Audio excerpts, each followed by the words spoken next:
السلام علیکم ورحمۃ اللہ وبرکاتہ۔ الحمد للہ رب العالمین والعاقبۃ للمتقین والصلاۃ والسلام علی رسولہ الکریم۔ محترم حضرات، ہم منتخب حدیث سے درس حدیث آپ کے سامنے پیش کر رہے ہیں اور حدیث نمبر 37 پر بات ہوئی ہے۔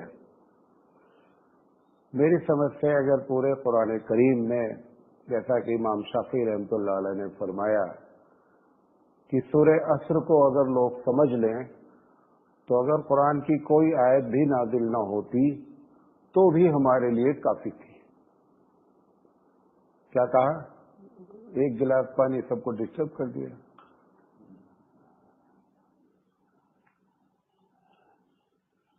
حضرت امام شافعی رحمۃ اللہ علیہ نے فرمایا کہ قرآن کریم میں صرف سورہ عصر نازل ہو جاتی ہے اور پورا قرآن نازل نہ ہوتا تو بھی ایک مومن کو زندگی گزارنے کا سلیقہ بتا دیا گیا تھا۔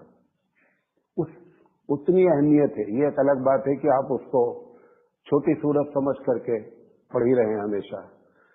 اور احادیث میں مسلم شریف کی یہ روایت، صرف یہ روایت، ایک روایت کو اگر آدمی سمجھ لے تو جس طریقے سے سورہ عصر کافی ہے، ویسے ہی حبیب مصطفیٰ سرکار دو عالم صلی اللہ علیہ وسلم کی یہ بات کافی ہے۔ اس میں حضرت سفیان بن عبداللہ الثقفی رضی اللہ تعالیٰ عنہ کہتے ہیں کہ میں نے اللہ کے رسول صلی اللہ علیہ وسلم سے پوچھا، قلت یا رسول اللہ قل لی فی الاسلام قولا لا اسأل عنہ عہدک بعدک، کہ حبیب مصطفیٰ صلی اللہ علیہ وسلم نے ایک ایسی بات مجھے بتا دیجئے کہ میں آپ کے بعد پھر کسی سے پوچھنے کا محتاج نہ رہ جاؤں۔ اتنی جامع اور ٹھوس بات مجھے بتا دیجئے کہ میں اس کو پکڑ لوں اور اب جنت پہنچ جاؤں، میری زندگی کیا ہو جائے، پار ہو جائے۔ اب یقینی بات ہے کہ اتنا اہم سوال ایک آدمی کر رہا ہے تو حبیب مصطفیٰ صلی اللہ علیہ وسلم کا جواب بھی حکیموں کے حکیم ہے۔ آپ نے فرمایا کہ قل آمنت باللہ ثم استقم، کہ جب ایمان لے آئے تو اس ایمان پر قائم رہو۔ دیکھنے میں ایک دم چھوٹی سی بات ہے، لیکن اگر وقت کی بات ہے، میں 1 سال الحمدللہ اس حدیث پر بول سکتا ہوں۔ صرف ایک حدیث پر 1 سال لگاتار گفتگو ہو سکتی ہے۔ اس میں سے ہم نے آپ کے سامنے 2-3 باتیں رکھی، تھوڑی باتیں اور بتانا چاہتا ہوں، کیونکہ میرے نزدیک جس طرح سے قرآن کی وہ آیت زندگی کے لیے کافی ہے، ایسے حبیب مصطفیٰ کی یہ بات بھی کسی مسلمان کی پوری زندگی کے لیے کافی ہے۔ اب یہاں پہ جو بات کہی اللہ کے رسول صلی اللہ علیہ وسلم نے کہ کہیے کہ میں ایمان لایا اور اس ایمان پر جم گیا، اب یقینی بات ہے کہ جو آدمی جس چیز کا چیلنج کرے گا، جس چیز کے بارے میں دعویٰ کرے گا، امتحان اسی چیز میں ہوگا۔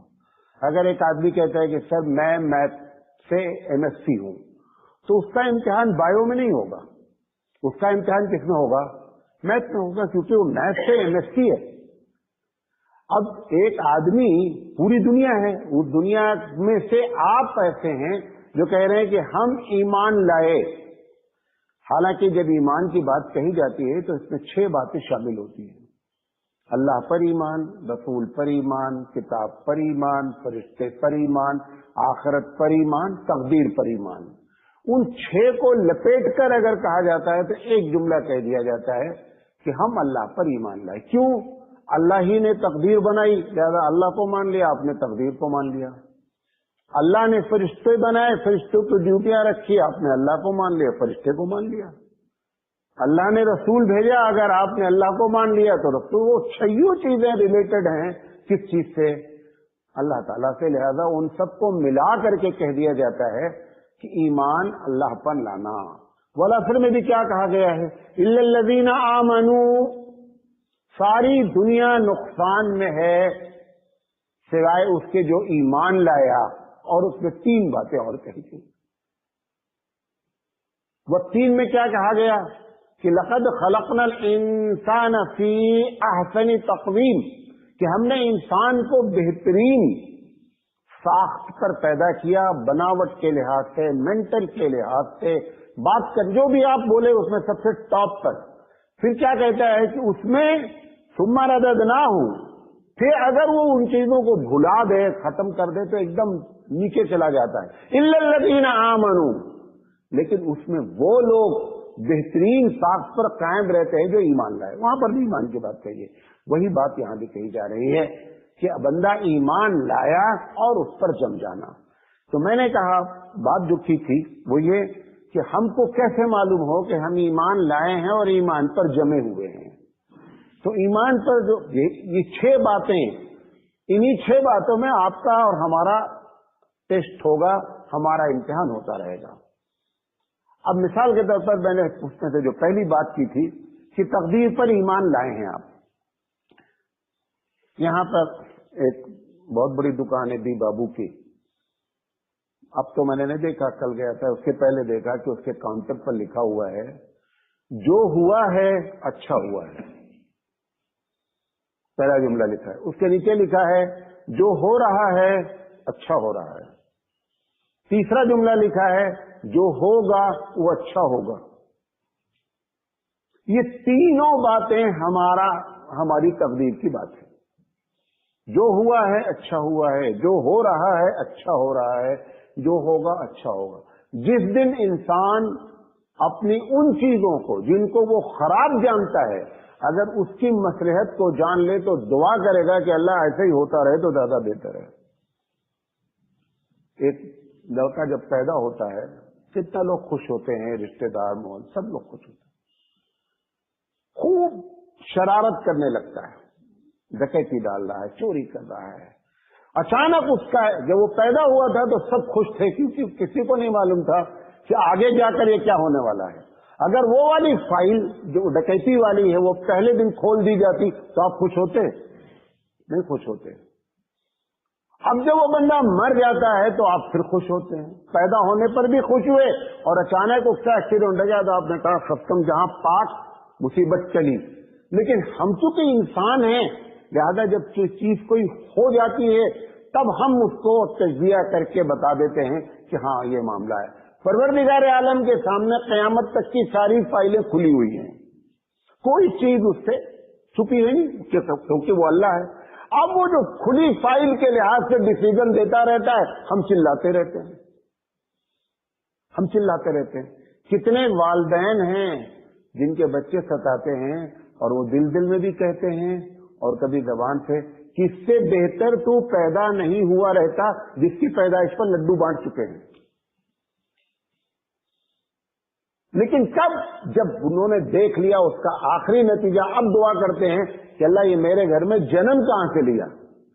तो परवरदिगार आलम के सामने चूंकि क़यामत तक की फाइलें खुली रहती हैं, लिहाजा उसका जितना डिसीजन होता है, वो जो उसने बात लिखी ना, जो हुआ है अच्छा हुआ है, जो हो रहा है अच्छा हो रहा है, जो होगा अच्छा होगा। तो ईमान को आजमाया जाएगा इन 6 चीजों के बारे में जो आप 6 चीज पर ईमान लाए हैं। तो मैंने उसमें तो बताया था कि मुसीबतें आती हैं। क्या होता है? मुसीबतें आती हैं। सबकी कोई दुनिया में जो बहुत बड़ा मालदार हो, सब कुछ हो, उससे भी जा करके आप पूछेंगे तो उसकी मुसीबत की एक लिस्ट होगी। भले वो आपसे न बोले, लेकिन वो जान रहा है कि हमको प्रॉब्लम क्या है। कुरान मजीद ने खासकर ईमान वालों के लिए कहा है कि हम तुमको जरूर आजमाएंगे, क्योंकि तुमने अपने ईमान के बदले में मुझसे मांगा क्या है कि मैं ईमान ला रहा हूं अल्लाह, मुझे जन्नत में दाखिल कर देना। जन्नत तो कोई ऐसे चौराहे की चीज तो है नहीं। और वो समावत वल्लभ, जिसकी चौड़ाई जमीन आसमान से ज्यादा है, इतना बड़ा एम बंदा रखा है, तो एग्जाम मुश्किल से मुश्किल तरीन होगा।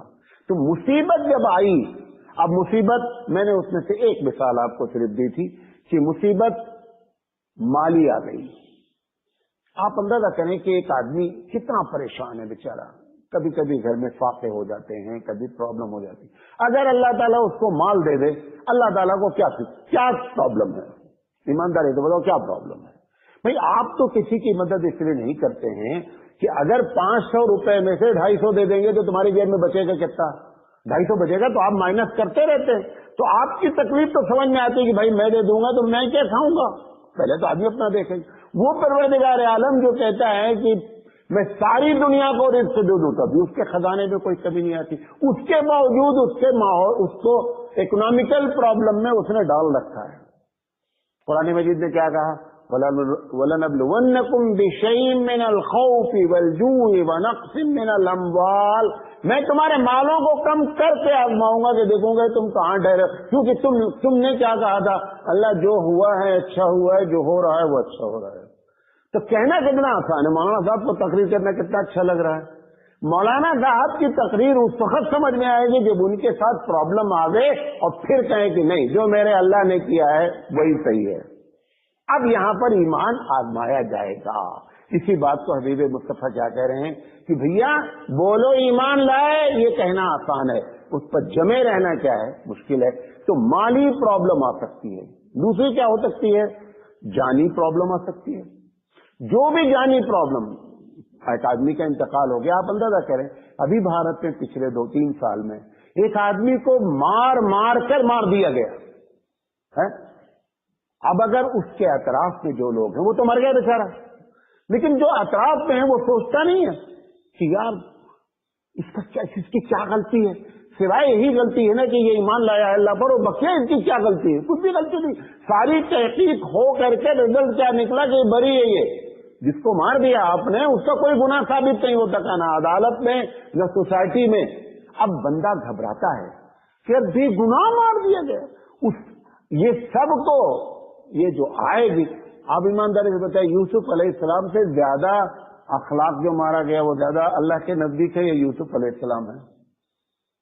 यूसुफ अलैहिस्सलाम नबी है। 12 साल तक एक आदमी जेल में इसलिए पड़ा है कि बेगुनाह है। गुनहगार हो जेल में हो तो उसकी समझ में आती है, लॉजिक है कि भैया मैंने गलती की, चलो मेरा ठिकाना यही है। एक आदमी एकदम इनोसेंट है, बेगुनाह है, कुछ भी नहीं, मासूम है, और 12 साल, और अल्लाह बोलता है कि तुम मेरे बड़े चहेते भी हो। ये मजे की बात देखो, अभी बच्चे से आप बोले अब्बा मैं बहुत आपको चाहता हूँ, एक छापक खींच के मारो, क्या बोलेगा बच्चा, अब्बा ये कौन सी चाहत है अब्बा, अभी तो आप बोले मैं तुमको बहुत चाहता हूँ, तुम एक छापक खींच कर मुझे मारे, चाहत कहने की। एक तरफ चाहत की बात है और दूसरी तरफ एक झापड़ भी मार दिया उठा करके। याह्या अलैहिस्सलाम कौन है, ज़करिया अलैहिस्सलाम कौन है, इनको बादशाह वक्त ने मर्डर कर दिया, कत्ल कर दिया। ईसा अलैहिस्सलाम कौन है, रूहुल्लाह है। अपनी समझ से उन्होंने उनको फांसी दे दी, उसके बावजूद भी आखिरी दम तक इस बात पर जमे रहे, मैं मर जाऊं कुछ भी हो जाए लेकिन मेरा जो मिशन है जिस पर मैं ईमान लाया हूं मैं उससे चलता नहीं हूं। नबी करीम सल्लल्लाहु अलैहि वसल्लम के सहाबा रोमन अम्पायर ने शर्त रखी कि तुमको मैं मिनिस्ट्री दे दूंगा लेकिन क्रिश्चियनिटी कबूल कर लो और इस्लाम छोड़ दो। उन्होंने कहा एक लम्हे के लिए बर्दाश्त नहीं है।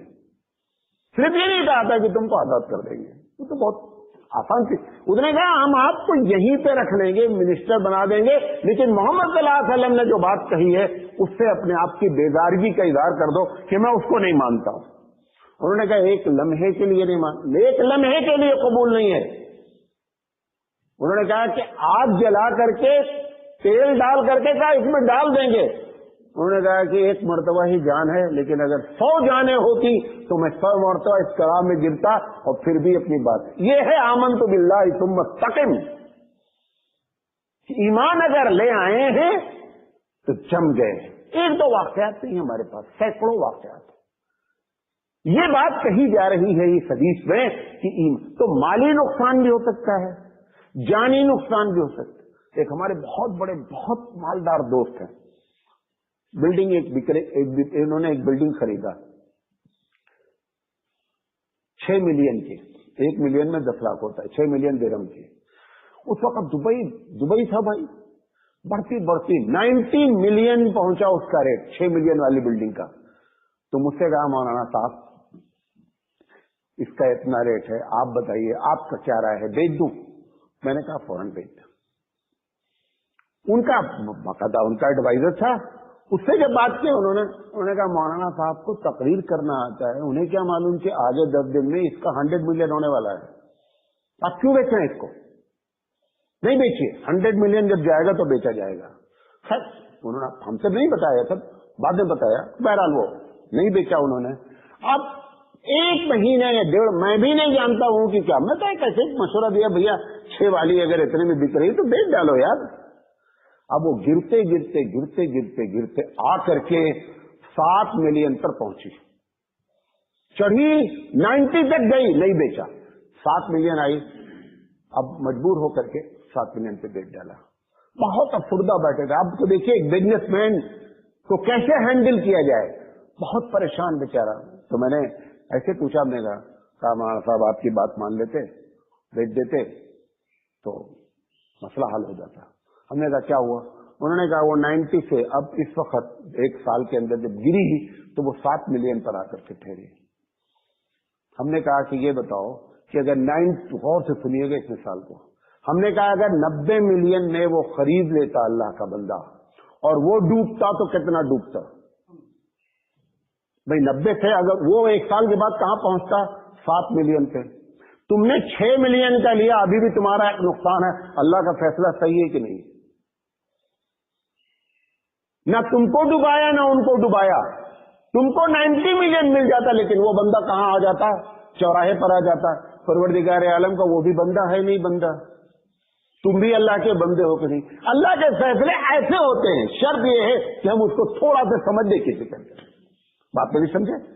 تو رب ذوالجلال کے سامنے قیامت تک کی فائلیں کھلی ہوتی ہیں، لہذا اس کا جو ڈیسیژن ہوتا ہے، اس کا جو کتنے لوگ جو لوگ اس ریئل اسٹیٹ میں گھسے ہیں، ارے اگر 20 سال پہلے یہاں پہ ہم لے لیتے، ارے تو آج یہ ہو جاتا۔ ہزاروں لوگ ہزاروں جملے ڈیلی یہ بات بولتے رہتے ہیں، انہیں یہ نہیں معلوم ہے کہ اگر میں لے لیتا اور لینے کے بعد اگر برباد ہو جاتا تو کیا ہوتا، لینے کے بعد پیسہ آنے کے بعد اللہ ہی چھوٹ جاتا تو کیا ہوتا۔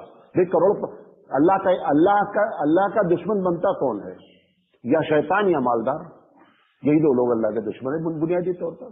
تم کو کروڑ پتی بنا کر کے اللہ اپنی طرف سے دور کر دیتا، ایمانداری سے بتاؤ اگر ایک بچہ ابا اس سے بہت پیار کرتے ہیں، بولے بیٹا تو اگر کہے تو میں تجھے 10 لاکھ روپے دیتا ہوں لیکن آج سے میں تجھ سے نفرت کروں گا، ایمانداری سے بتاؤ ہوشیار بچہ کیا بولے گا؟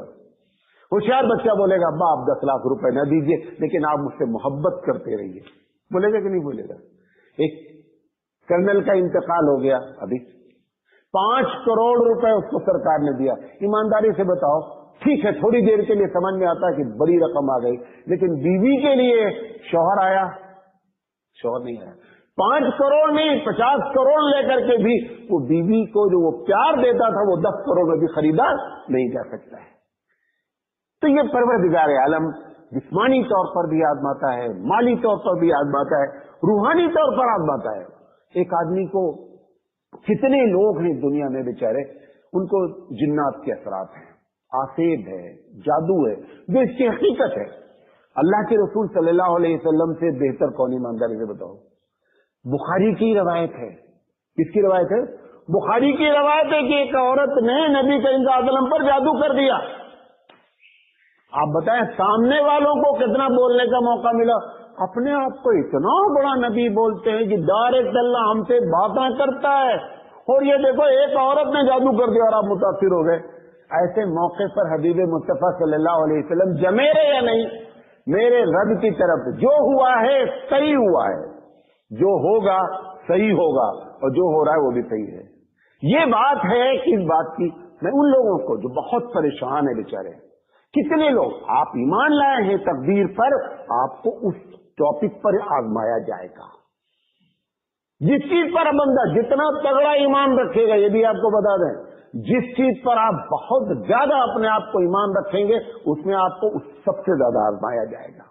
لہذا پہلی بات آپ کو یہ بتانا چاہتے تھے کہ ان 6 باتوں میں پہلی چیز جو آپ تقدیر پر ایمان لائے ہیں اس پر آزمایا جائے گا۔ اب انشاءاللہ زندگی میں تو ہم بات کریں گے اللہ پر ایمان لائے ہیں، اللہ پر ایمان لائے تو اللہ پر کیسے آزمایا جائے گا، رسول پر کیسے آزمایا جائے گا، کتاب پر کیسے آزمایا جائے گا، سب ایک ایک پر بات کریں گے۔ اللہ تعالیٰ سے دعا ہے کہ اللہ تعالیٰ کہنے سے زیادہ عمل کرنے کی توفیق عطا فرمائے. وآخر دعوانا ان الحمدللہ رب العالمین. سبحان اللہ و بحمدہ، سبحانک اللہم و بحمدک، اشہد ان لا الہ الا انت، استغفرک و اتوب الیک.